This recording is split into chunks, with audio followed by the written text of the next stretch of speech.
Hello दोस्तों। तो आज के इस क्लास में हम डिस्कशन करने वाले हैं selection and identification of recombinant cell. जो आज के क्लास का टॉपिक है वह है selection and identification of recombinant cell.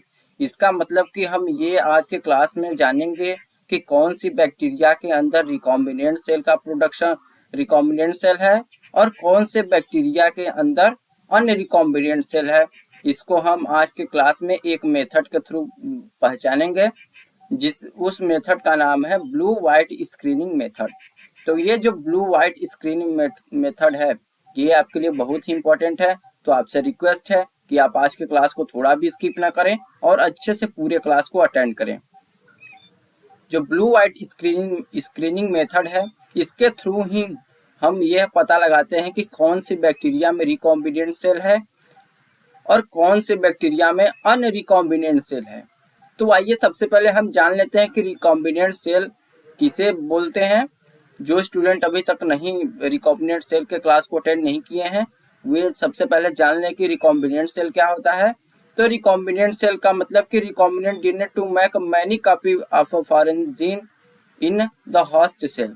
ऐसा वेक्टर जिसमें कि हम फॉरेन जीन को इंसर्ट करवाए हैं उसे हम रिकॉम्बिनेंट सेल बोलते हैं या फिर डीएनए बोलते हैं, जिसमें कि फॉरेन जीन को हम इंसर्ट करवाए हैं तब उस डीएनए को हम रिकॉम्बिनेंट डीएनए बोलते हैं। To identify the recombinant and non recombinant DNA in bacterial cell used of blue white screening method. Bacterial cell में ही recombinant cell and un recombinant cell को पहचानने के लिए हम यूज करते हैं ब्लू वाइट स्क्रीनिंग मेथड का। तो आइए देखते हैं कि ये ब्लू वाइट स्क्रीनिंग जो मेथड है इनमें क्या क्या प्रोसेस इन्वॉल्व होते हैं, इनमें क्या क्या स्टेप इन्वॉल्व है, इन सभी पर हम डिटेल से देखेंगे। तो यहाँ पर देखिए, आई होप कि आपके स्क्रीन पर जो ये फिगर है आप अच्छे से विजुलाइज कर पा रहे होंगे। तो यहाँ पर आप सबसे पहले मान लीजिए कि एक जीन है जिसके पास LZ जीन प्रेजेंट है। ये एक प्लाज्मिड है जिसके पास LZ जीन प्रेजेंट है। सबसे पहले आपने ये माना कि यह एक प्लाज्मिड है जिसके पास यह LAC-Z जीन प्रेजेंट है। अब ये LAC-Z जीन जो है इसी को कट करके रिस्ट्रिक्शन एंजाइम के थ्रू के थ्रू LAC-Z के जीन को कट करके वहां पर हमने ऐड किया फॉरेन जीन जो कि दूसरे स्पीसीज का है। यहाँ पर आप ध्यान से समझिएगा। सबसे पहले तो एक प्लाज्मिड था, इस प्लाज्मिड में जो LAC-Z जीन है इसको रिस्ट्रिक्शन एंजाइम के थ्रू कट करके वहां पर हमने ऐड किया डीएनए लाइगेज एंजाइम के थ्रू फॉरेन जीन को जो कि एक दूसरे स्पीसीज का जीन है। तो यहाँ पर इंजेक्ट किया तो ये एक फॉर्मेशन हो गया यहाँ पर रिकॉम्बिनेंट सेल का। तो यहाँ पर फॉर्मेशन हो गया रिकॉम्बिनेंट सेल का।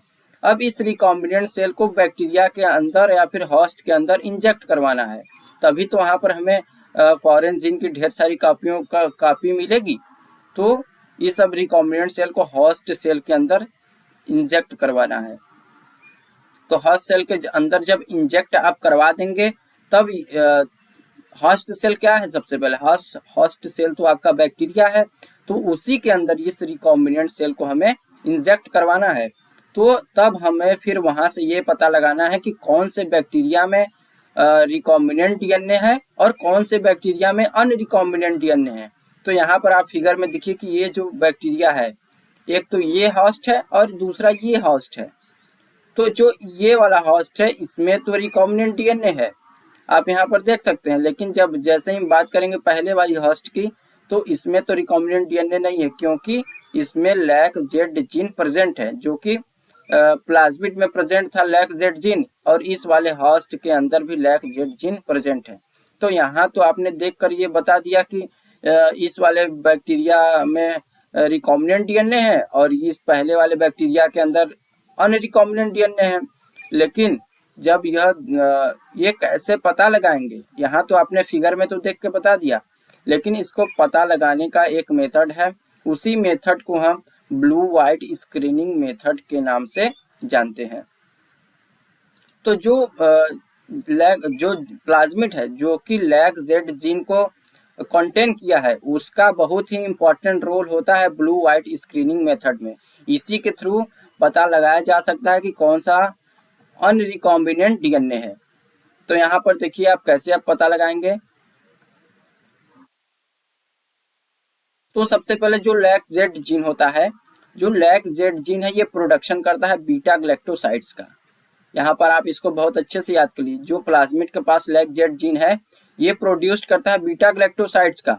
अब ये beta galactoside x gal substrate के साथ सबस्ट्रेट की प्रेजेंस में ये क्या करेगा, glucose plus 5 bromo and 4 chloro plus 3 hydroxyindole का फॉर्मेशन कर देगा। अब इसी का डाइमराइजेशन होगा और डाइमराइजेशन के थ्रू ये क्या करेगा कि ब्लू इनसॉल्युबल पिगमेंट को शो करेगा। जो लैक जेड जीन है ये बीटा ग्लैक्टोसाइड को प्रोड्यूस किया, एक्स गाल सबस्ट्रेट के साथ ये इस फार्मूले को प्रोड्यूस किया। अब इसके डाइमराइजेशन से क्या होगा कि ब्लू इनसॉल्युबल पिगमेंट का फॉर्मेशन हो जाएगा। तो यहाँ पर देखिए जो जो होस्ट जिस होस्ट के अंदर अनरिकॉम्बिनेंट डीएनए होगा, अनरिकॉम्बिनेंट होगा तो क्या होगा कि उसके पास लैक जेड जीन प्रेजेंट होगा। अब लैक जेड जीन प्रेजेंट है तो ये क्या करेगा, बीटा ग्लैक्टोसाइड प्रोड्यूस करेगा और एक्स गाल के साथ एक्स गाल के प्रेजेंस में वह ब्लू कलर को शो करेगा। लेकिन जैसे ही हम बात करेंगे अगर जो डीएनए है वह रिकॉम्बिनेंट है तो वह क्या करेगा, रिकॉम्बिनेंट रहेगा तो उसके पास तो लैक जेड जीन रहेगा नहीं। अब लैक जेड जीन नहीं रहेगा तो वह बीटा ग्लैक्टोसाइड को भी प्रोड्यूस नहीं कर पाएगा और बीटा ग्लैक्टोसाइड को प्रोड्यूस नहीं कर पाएगा तो एक्स गाल के प्रेजेंस में वह ब्लू कलर को भी शो नहीं कर पाएगा। तो इसीलिए जो रिकॉम्बिनेंट डीएनए जिस बैक्टीरिया में प्रेजेंट होते हैं वे व्हाइट कलर को शो करता है। लेकिन जैसे ही हम बात करेंगे अनरिकॉम्बिनेंट डीएनए की तो वह क्या करेगा कि वह ब्लू कलर शो करेगा। तो ये देखिए ये एक पेट्री डिश है, इसी में दोनों बैक्टीरिया को कल्चर कराया जाता है एक्स गाल और एगार के साथ। तो जो बैक्टीरिया ब्लू कलर शो करते हैं वे अनरिकॉम्बिनेंट डीएनए होते हैं और उसमें अनरिकॉम्बिनेंट डीएनए प्रेजेंस होता है। लेकिन जो बैक्टीरिया व्हाइट कलर को शो करते हैं उसमें रिकॉम्बिनेंट डीएनए प्रेजेंट होता है। ये कैसे प्रेजेंट होता है ये आपने इस पूरे रिएक्शन के थ्रू इसको भी समझ लिया। तो आई होप कि आपको जो ये आज के क्लास का टॉपिक था ब्लू व्हाइट स्क्रीनिंग मेथड, जिसके थ्रू आपने ये देखा कि किस प्रोसेस के through blue white screening method जो है उसी के थ्रू आपने ये पता लगाया जा सकता है कि कौन से बैक्टीरिया में रिकॉम्बिनेंट डीएनए है और कौन से बैक्टीरिया में रिकॉम्बिनेंट डीएनए प्रेजेंस नहीं है। तो आई होप कि आपको इससे रिलेटेड कोई भी कॉन्सेप्ट बचा नहीं होगा। तो आज की क्लास में बस इतना ही, मिलते हैं एक और नए क्लास में एक और नए टॉपिक के साथ, तब तक के लिए धन्यवाद।